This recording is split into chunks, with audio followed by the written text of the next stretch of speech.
Hi friends, स्वागत आहे तुमचं माझ्या आजच्या नवीन व्हिडिओमध्ये. तर इथे मी आज एक उपवासाचा पदार्थ केला आहे. खूपच छान आणि खूपच सुरेख आणि खूपच टेस्टी असा झालेला आहे. तर चला आता जास्त वेळ न घालवता मी तुम्हाला सांगते की या पदार्थ बनवण्यासाठी आपण काय काय साहित्य वापरलं आहे. तर इथे मी उकडून 4 बटाटे घेतलेले आहे. इथे मी साबू थोडासा कढईमध्ये गरम करून त्याचं असं पिठी करून घेतली आहे मिक्सरमधनं.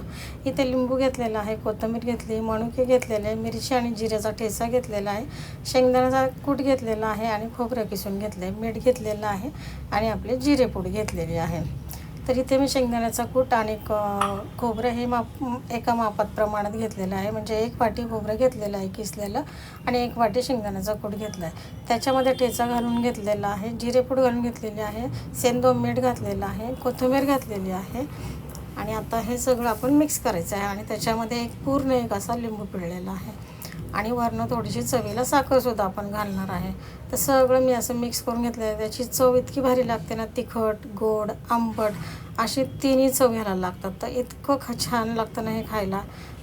तर पाहू शकता इथे मी थोडीशी साखर पण घालून घेतलेली आहे. तर इथे बटाटे आता आपण काट्याच्या चमच्याने असे मॅश करून घेणार आहे. तुम्ही किसून घेतले तरी पण चालेल, मॅश करून घेतले तरी पण चालेल. तर इथे व्यवस्थित बटाटे असे मी मॅश करून घेतलेले आहे. पाहू शकता एकदम बारीक असं बटाटा मी मॅश करून घेतला आहे. त्याच्यामध्ये मी थोडंसं आता 4 ते 5 चमचे मी साबूचं पीठ घालणार आहे. तर पाहू शकता आणि थोडंसं पीठ मी साईडला ठेवणार आहे. आणि त्याच्यामध्ये सुद्धा थोडासा ठेचा घालून घेणार आहे जिरे मिरचीचा आणि थोडीशी जिरेपूड घालून ते व्यवस्थित असं मी त्याचा गोळा तयार करून घेतलेला आहे. थोडंसं हाताला किंचित असं तेल लावून मी हातावरती त्या सारं ह्याची पारी करून घेतलेली आहे. जे आपण बनवलं आहे पिठाचं म्हणजे बटाट्याचं, त्याची अशी पारी भरून घेतली आणि त्याच्यात जेवढं सारण बसतं. तर मी फर्स्ट टाईम खूपच सारण भरलेलं होतं, त्याच्यामुळे माझं जरा थोडंसं ते जमत नव्हतं. तर तुम्ही थोडंसं सारण कमी घाला, कारण मी खूपच जसं काय मी पुरणपोळी करते या हिशोबाने मी त्याच्यामध्ये जास्त भरलं गेलं, त्यामुळे माझा हा रोल व्यवस्थित जमला नाही.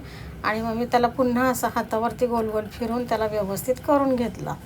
तर तुम्हाला याच पद्धतीने करायचं आहे आणि याची टेस्ट इतकी छान लागते ना की तुम्ही खिचडी खाणं पण विसरून जाताल, इतकी छान. आणि नेहमी साबूची खिचडी खाऊन पण कंटाळा येतो ना, तर हा नवीन पदार्थ नक्कीच तुम्ही ट्राय करून बघा. आणि पदार्थ आवडला ना तर मला कमेंटमध्ये नक्कीच सांगा. तर पाहू शकता असे सगळे मी गोल गोल असे रोल करून घेतलेले आहे.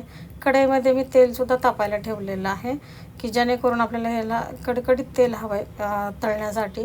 आणि आता जे आपण साबूचं थोडंसं पीठ बाजूला ठेवलं होतं त्याच्यामध्ये मी ते जरा घोळवून घेतलेलं आहे.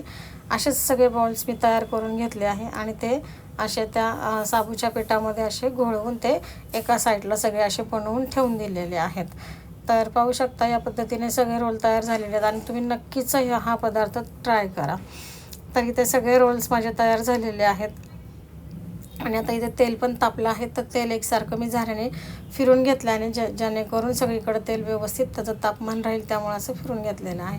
तर तेल छान तापलेलं आहे. तर आता मी 4-5 सुद्धा ह्याच्यात आपण तळू शकतो, पण मी 3च घालून घेतले. म्हटलं 3च व्यवस्थित त्यात फिरून तळता येतील, त्यामुळे मी 3च घातले. आणि अजिबात तेल वगैरे काही राहत नाही त्याच्यामध्ये त्या रोलमध्ये. आणि खायला तर चव इतकी भन्नाट लागते ना की विचारूच नका तुम्ही. जेव्हा तुम्ही करताल आणि खाताल ना तेव्हाच तुम्हाला त्याची टेस्ट नक्कीच कळेल. तर असे फिरून सोनेरी रंगावरती ते आपल्याला फ्राय करून घ्यायचे आहेत. पाहू शकता असे मी त्यांना फिरून असे सोनेरी रंग येईपर्यंत आपल्याला त्याला छान असे तळून घ्यायचे आहेत. तर इथे छान असा रंग आलेला आहे, पाहू शकता तुम्ही. सुंदर असा सोनेरी रंग आलेला आहे आणि दिसायला जेवढे हे छान दिसत आहेत ना फ्रेंड्स, तर तेवढेच खायलासुद्धा खूप चविष्ट लागतात बरं का. तुम्ही नक्कीच ट्राय करून बघा. असे करून मी आता सगळे ते तळून घेत आहे बॉल्स. आणि फ्रेंड्स, कशी वाटली तुम्हाला माझी आजची रेसिपी? उपवासाचे आहेत ते.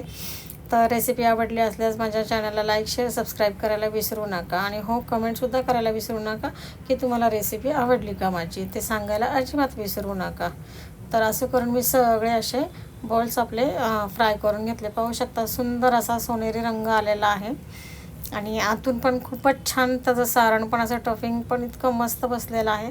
तर चला मी तुम्हाला एक आता फोडून दाखवते. तर पाहू शकता किती सुंदर अशी, आता मी याला कचोरीच बोलते आहे, उपवासाची कचोरी. तर खूप छान आणि सुंदर आणि टेस्टीला पण खूप छान आहे. तर नक्कीच ट्राय करा तुम्ही फ्रेंड्स. चला बाय, भेटूया पुढच्या व्हिडिओमध्ये. तोपर्यंत सगळ्या